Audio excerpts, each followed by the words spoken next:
آپ دیکھ رہے ہیں زی7 ٹی وی میں ہوں آپ کا میزبان ضیاء خان کوہستانی۔ ایک مرتبہ پھر آپ سب کو خوش آمدید کہتے ہیں۔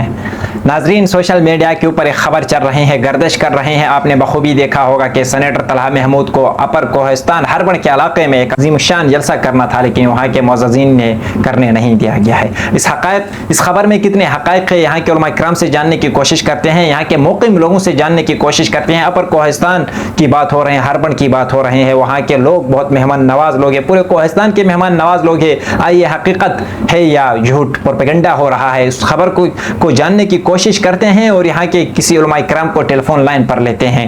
سینیٹر طلحہ محمود صاحب کے حوالے سے ہم آپ کو بتا دیں، میرے خیال میں اپر کوہستان اور لوئر کوہستان 2 دن یا 3 دن کے دورے پہ تھا سینیٹر صاحب۔ اپر کوہستان ہربڑ میں اس نے پروگرام تھا، اس کا کوئی پروگرام تھا، اور اس کے بعد لوئر کوہستان پٹن میں ہیڈ کوارٹر پٹن میں اس کا پروگرام تھا، ایک شمولیتی پروگرام تھا۔ مولانا خلیل الرحمن قمر صاحب کی دعوت پر وہ یہاں آ رہے تھے، اور اپر کوہستان میں آج ابھی یہ گردش کر رہے ہیں، خبر ان میں کتنی حقیقت ہے تو ٹیلی فون لائن پر لیتے ہیں۔ مفتی مسعود عالم صاحب ٹیلی فون لائن پر لیتے ہیں، ہمارے ساتھ جڑ چکے ہیں مفتی صاحب۔ بہت شکریہ مفتی صاحب، آپ نے ٹائم دیا، ہمیں جوائن کیا ہے مفتی مسعود عالم صاحب نے، ان سے جاننے کی کوشش کرتے ہیں۔ مولانا صاحب، سب سے پہلے آپ ہمیں یہ بتا دیں، کیا یہ حقیقت ہے کہ سوشل میڈیا پہ خبر ٹرینڈ کر رہے ہیں کہ سینیٹر صاحب کو ہربڑ میں جلسہ کرنے سے روک دیا گیا ہے؟ وعلیکم السلام ضیاء بھائی، بہت شکریہ آپ نے مجھے ٹائم دیا۔ شکریہ مولانا ضیاء بھائی، جہاں تک آپ کا سوال کا تعلق ہے، دیکھیں ہر علاقے میں جی جو علاقے کے لوگ ہیں وہ وہاں کے حالات اچھی طرح جانتے ہیں۔ عربی کا ایک مقولہ ہے نا کہ صاحب البیت ادریٰ بالبیت، جی جی، جو گھر کا فرد ہے نا وہ اپنے گھر کے حالات کو اچھی طرح جانتا ہے۔ بالکل بالکل، یہ حقیقت ہے۔ تو وہاں پر بات حقیقت یہ ہے کہ سینیٹر صاحب پہلے بھی وہاں دورہ کر چکے ہیں ایک دفعہ، اور کسی نے ان کو نہ روکا ہے، نہ کوئی اس طرح واقعہ ہوا ہے، جس کا اس کی اصل وجہ یہ تھی کہ جب وہاں آئے ہیں تو اپنے وہاں پر جو سیاسی طور پہ نہیں آئے تھے، بلکہ یہ لوگوں کی خدمت کی غرض سے وہاں گئے ہوئے تھے، تو کسی نے اس کو روکا نہیں۔ بالکل۔ اب چونکہ یہ والا جو ان کا جو وہاں کا دورہ تھا ہربن کا خاص کر، ہاں، تو وہاں پر ان کو یہ غلط سیاسی رنگ دیا گیا کہ یہ وہاں پر سیاسی جلسہ کرنے جا رہے ہیں۔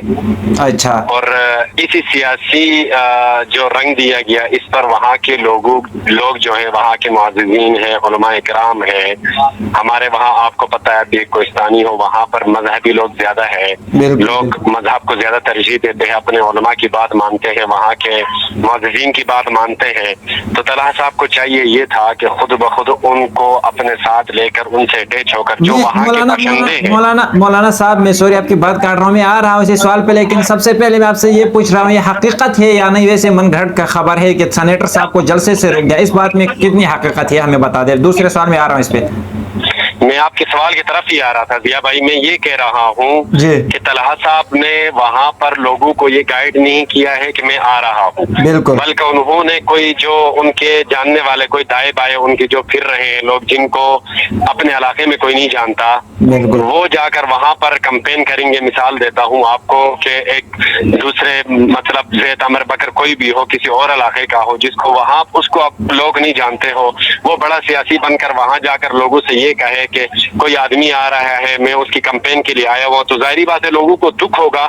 تو لوگوں نے اس وجہ سے طلحہ صاحب کو اس وجہ سے روکا ہوا ہے کہ آپ خود ہمارے پاس آتے، ہمارے معززین سے بات کرتے، علماء کرام سے بات کرتے، تو ہم آپ کو ویلکم کرتے۔ کوہستانی لوگ آپ کو پتہ ہے ایک بہت اچھی قوم ہے، وہ لوگوں کو عزت دیتے ہیں، مہمان نواز لوگ ہیں، لیکن انہوں نے خود اٹیچ ہونے کی بجائے کسی اور بندے کی وساطت سے آنا چاہا، جس کی وجہ سے لوگوں نے ان کو وہاں پر جلسہ کرنے سے روکا ہے۔ یہ حقیقت ہے، جلسہ کرنے سے روکا ہے، بالکل روکا ہے۔ تو مولانا صاحب آپ ہمیں یہ بتا دیں کیا وجہ تھی، کیوں روکا ہے لوگوں نے؟ اسی وجہ سے روکا؟ وجہ ضیاء بھائی میں نے آپ کو پہلے بھی بتا دیا، وجہ سب سے بڑی وجہ یہ ہے کہ وہاں کے جو معززین ہیں، علماء اکرام ہیں ہمارے علاقے کے، وہاں پر وہ رہ رہے ہیں، ان کو سب کچھ پتہ ہے کہ وہاں پر ہماری کیا ضروریات ہے، کیا کچھ ہے۔ اگر وہ ان کے ساتھ بات کر لیتا پہلے سے تو شاید ان کو اچھی طرح پروٹوکول بھی ملتا، عزت بھی ملتی، لوگ اس کو اچھی طرح بٹھا لیتے، لیکن